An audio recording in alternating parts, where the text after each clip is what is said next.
Hello friends, welcome to my channel. आज हम लोग इस वीडियो में वन कैंडिडेट वन रिज़ल्ट के बारे में बात करने वाले हैं।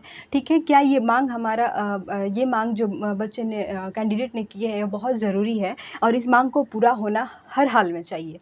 क्योंकि हम देखें, अगर हम पीछे चलते हैं, जब TRE 1 का एग्ज़ाम हुआ था तो उस समय सरकार ने जो वैकेंसी निकाली थी वो कितना था, 1,70,000 था। ठीक है, लेकिन हम देखते हैं कि 1,70,000 में सिर्फ कितने, तो 95,000 बच्चों की जॉब लगी थी और कितना सीट बाकी रह गया था, तो 75,000 सीट बाकी हो गया था। ठीक है, उसके बाद बात करते हैं TRE 2 की। तो यहाँ भी सरकार ने कितना, 1,20,000 सीटों की वैकेंसी निकाली। फिर यहाँ भी 75 से 80,000 बच्चों की जॉब हुई और फिर यहाँ भी 40 से 45,000 सीट खाली रह गए। ठीक है, अब सरकार ने TRE 3 का भी वैकेंसी निकाली है, जिसमें 87,774 पदों पर वैकेंसी निकली हुई है।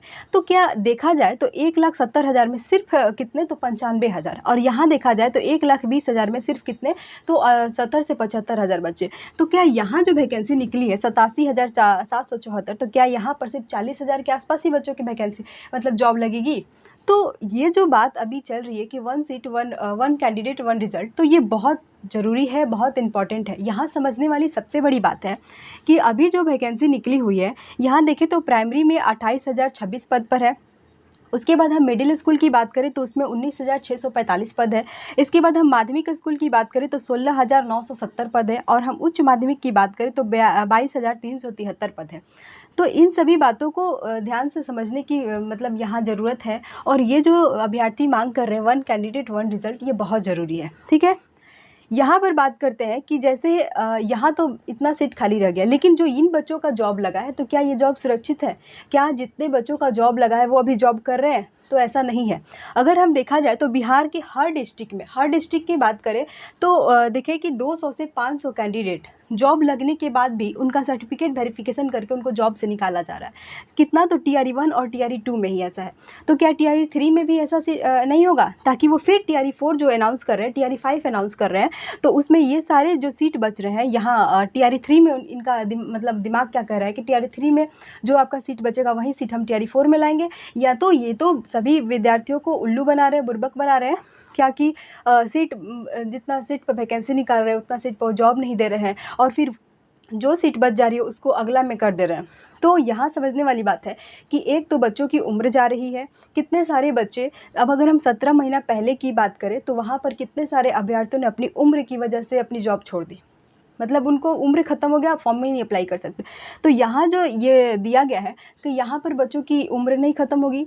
जैसे कि मान लेते हैं TRE 3 में कुछ नंबर से जो बच्चे छट जा रहे हैं, यहाँ पर जैसे कि TRE 3 का एग्ज़ाम दिए हैं और यहाँ एक ही बच्चे को 4 जगह मौका मिल रहा है, और फिर वो एक सीट पर अप्लाई कर रहा है और बाकी 3 सीट बच रहा है, तो फिर वो TRE 4 में जोड़ेंगे। तो TRE 4 और TRE 3 के बीच में जो गैप है, क्या इसमें बच्चों की उम्र नहीं ख़त्म होगी? क्या उनका जो इतने दिनों से जो मेहनत कर रहे हैं, वो क्या वो मेहनत उनका नहीं ख़राब हो गया? तो यहाँ यही सब बारे में बात करेंगे कि सरकार की मंशा क्या उसको सिर्फ सीट भरना है, या फिर बस वैकेंसी लाकर हम उस पर ज्वाइनिंग ना कराकर फिर अगली बार की तैयारी करना है TRE 4 और TRE 5 की। कहाँ से TRE 4 और TRE 5 में सीट ला रहे हैं? यहीं से। अगर सरकार चाहती तो यहाँ 1,70,000 सीट पर जो वैकेंसी निकाली है, ये टोटल सीट भरती, टोटल नहीं भरती, तो क्या यहाँ पर कितने बच्चों को दिए? 95,000। और यही बात करें कि यहाँ जो 95,000 और यहाँ 70 से 75,000 जो बच्चों की जॉब लगी है, तो यहाँ पर क्या सुनने को मिल रहा है कि बिहार के हर डिस्ट्रिक्ट में 200 से 500 कैंडिडेट पकड़ाए हैं जिनका जॉब से निकाला जा रहा है, और वो सारे जॉब से निकले तो 15 से 20,000 जो सीट है फिर यहाँ ख़त्म हो गया है।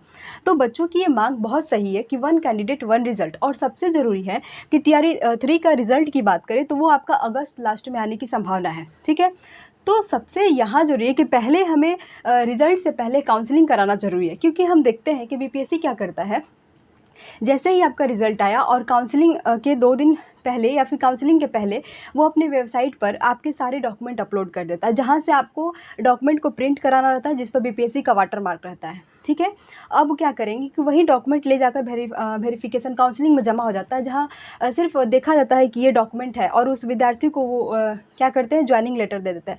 अब इनका 2 साल का प्रोबेशन पीरियड है, और 2 साल के प्रोबेशन पीरियड के बीच में इनका सर्टिफिकेट वेरिफिकेशन कर करके इनको निकाला जा रहा है। ठीक है, तो क्या ये सही है? अगर हम किसी को जॉब दे रहे हैं, वो खुशी जिसको मिलती है उसके परिवार को, वो सारे एक 6 महीना के अंदर सबको निकाल कर उनकी खुशी छीन ले जा रही है, क्या ये सही है? जॉब से पहले वेरिफिकेशन वेरिफिकेशन हो, उनकी काउंसलिंग हो, वेरिफिकेशन हो कि जिनका ये सर्टिफिकेट सही है उन्हीं को जॉब दे। बाकी जो सीट बची है उस पर या तो वो क्या करे, सप्लीमेंट्री रिजल्ट दे दे बच्चों की, ताकि जिनका आधा मार्क्स से 1 मार्क्स से जो पीछे रह गए वो सारे योग्य बच्चों का उसमें जॉब हो सके। क्योंकि देखा जाए तो अगर उसमें टीआरई 3 की बात करें तो अगर इसमें हम वो बच्चे जॉब नहीं ले पा रहे और फिर टीआरई 4 की वेट कर रहे हैं तो उनका या तो एज ख़त्म हो जाएगा या फिर उनका टाइम बर्बाद होगा। इतने दिन की जो मेहनत होती है वो बर्बाद होती है, तो समझिए कैसा लगता है। यहाँ हम लोग बात कर ले, यहाँ पर हम बात करते हैं अदर स्टेट की कैंडिडेट। तो ये सिर्फ बिहार की बात नहीं है कि हमें वन कैंडिडेट वन रिजल्ट चाहिए, अदर स्टेट को भी देखें तो बिहार सरकार ने मौका दिया है और ये उनका भी हक है कि वो इस जो अभी बच्चे मांग कर रहे इसमें अपना सपोर्ट करें। या तो वो बीपीएससी के बाहर ऑफिस के बाहर आकर बच्चों को सपोर्ट करें बिहार के कैंडिडेट के साथ, या फिर वो ट्विटर पर करें। अगर हम बात करते हैं सपोज एक एग्जाम्पल लेते हैं कि अगर आप कहीं मॉल में गए और वहाँ आपको कोई सामान मिलता है 999 रुपये का, तो आप कहते हैं कि वो 999 का ही ले लेते हैं। लेकिन अगर वही जो सामान है वो 1000 का हो जाए तो आपका तुरंत रिएक्शन बदल है कि ये सामान 1000 का है। क्यों? 1 रुपया के अंतर। तो यहाँ पर हम बात करते हैं कि अदर स्टेट के कैंडिडेट अगर वो थोड़ा सा भी अपना सपोर्ट दे और वह आकर यहाँ पर इसमें अपना शामिल हो, तो क्या ये ऐसा नहीं हो सकता है कि शायद ये भी बात मान जाए? क्योंकि अगर हम पैसे की बात करें तो 1 रुपये का इतना वैल्यू है, तो अदर स्टेट के कैंडिडेट भी आकर इसमें अपना सपोर्ट करें जितना हो सके, क्योंकि उन्हें भी बिहार सरकार ने मौका दिया है और अगर ये लागू हुआ तो इनको भी बहुत फ़ायदा होने वाला है। दूसरी बात करते हैं कि प्रिपरेशन जो कर रहे हैं बच्चे टीचिंग एग्ज़ाम में, तो जैसे ही अगर आप बीएड कर रहे हैं, डीएलएड कर रहे हैं, आपको मालूम है कि आपको टीचिंग एग्ज़ाम में जाना है, ठीक है? तो इन बच्चों से भी मैं कहूँगी कि ये लोग भी इसका सपोर्ट करिए। क्योंकि अगर देखा जाए तो टीआरई 2 के बाद टीआरई 3 में अगर आप सपोर्ट करते हैं और ये लागू भी हो गया, अगर ये लागू हो गया तो आने वाले टीआरई 4 या टीआरई 5 में आप भी बैठिएगा, और अगर ये लागू हुए तो आपको भी इसका बहुत लाभ मिलेगा, ठीक है? अगली बात करते हैं डॉक्यूमेंट वेरिफिकेशन के बाद रिजल्ट। देखिए यहाँ पर क्या कर रहा है बीपीएससी कि पहले ही रिजल्ट दे रहा है और नॉर्मल सा ये अपना डॉक्यूमेंट वेरिफिकेशन कर रहा है जिस पर बीपीएससी का वाटर मार्क होना चाहिए। इसके बाद 2 साल का प्रिपरेशन पीरियड के द्वारा सर्टिफिकेट वेरिफिकेशन कर रहा है जिसमें बच्चों को छांट रहा है। अगर हम देखते हैं कि जितना टीचिंग एग्जाम के एरिया है उसके हर चौराहे पर बच्चों को छांटता जा रहा है। पहले वो कहाँ छांट रहा है तो वैकेंसी ला रहा है इतना, यहाँ पर ज्वाइनिंग ले रहा है इतना, या सीट बच जा रही है इतना, फिर इस सीट को दूसरे टीआरई मतलब टीआरई 4 में लाएगा। यहाँ एक बात हो गई। फिर आपको जॉब दे रहा है और जॉब देने के बाद फिर आपको 2 साल के बीच में छांट रहा है, फिर यहाँ भी उसने छांटने की कोशिश की। तो ये सब क्या है? क्या ये सरकार सिर्फ बच्चों को बुर्बक बना रही है या फिर अपना सरकार बिहार में बनाए रखने के लिए ये सब कर रही है कि देखिए हम नया वैकेंसी ला रहे हैं, टीआरई 4 का अनाउंस कर दिए, टीआरई 5 का अनाउंस कर दिए, क्या ये सही है? तीसरी बात करते हैं कि यहाँ बात करते हैं डॉक्यूमेंट वेरिफिकेशन में छांटे गए स्टूडेंट का सीट का क्या होगा, ठीक है? आप 2 साल का प्रोबेशन पीरियड दिया है, उसमें जो स्टूडेंट को छांट दे रहे हैं, तो पहली बात कि ये गलत है। अगर आपने जॉब प्रोवाइड कर दिया और उसके बाद वेरिफिकेशन कर रही गलत है, तो आप ऐसा क्यों नहीं करिए? आप इधर ही टाइम लीजिए, इधर ही रिजल्ट के पहले, और अच्छा से डॉक्यूमेंट वेरिफिकेशन कर दीजिए। जिन बच्चे का डॉक्यूमेंट अच्छा है उनको जॉब दीजिए। क्या ये सही है कि जॉब लेने के बाद उनके चेहरे से खुशी छीन लो, वहाँ आप सीट छोड़ रहे हैं? इस सीट का क्या मायने है? जो वेरिफिकेशन में 15 से 20 हज़ार सीट खाली रह रहे हैं, क्या ये फिर 15 से 20 हज़ार सीट इसमें जाएगा या फिर अगला टीआरई 4 में जाएगा? ये भी सोचने वाली बात है। इसके बाद हम बात करते हैं 4 सीट पर 1 बच्चा ही क्यों? यहाँ पर इनका क्या दिमाग कह रहा है कि अगर कोई बच्चा जैसे कि वो बीएड किया है या फिर डीएलएड की बात करते हैं, जैसे बीएड किया है तो वो कहाँ जा रहा है? प्राइमरी मिडिल में भी जा रहा है। मतलब कोई बच्चे बीएड डीएलएड कर, देखिए अगर एक बच्चा 4 जगह फॉर्म भरा है और 4 जगह में से उसको चारों जगह निकल जा रहा है, और लेकिन तो वो किसी एक ही में जाकर अपना जॉब मतलब ले रहा है, तो बाकी उसके जो 3 सीट बच रहे हैं, एक बच्चे पर 3 सीट जो बच रहे हैं, ये 3 सीट ये कहाँ जाएगा? टीआरई 3 में जाएगा, फिर टीआरई 4 में जाएगा, और फिर सरकार अनाउंस करे कि हम देखिए टीआरई 4 का भी सीट इतना लाए हैं, वैकेंसी इतना आया है, ठीक है?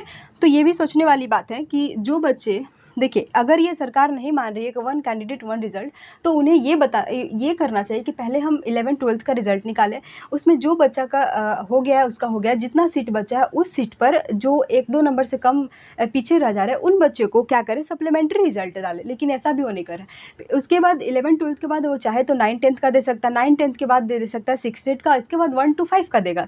लेकिन वो क्या कर रहे हैं? सारे रिज़ल्ट एक साथ निकालने का कोई मतलब नहीं है, क्योंकि देखा जाए तो यहाँ पर 3 बच्चों का भविष्य खराब हो रहा है। अगर एक बच्चे 4 जगह रिजल्ट ला रहे हैं तो इससे 3 बच्चे का भविष्य खराब हो रहा है, ठीक है? तो ये मांग बहुत जायज़ है और इसे लागू होना चाहिए, ठीक है?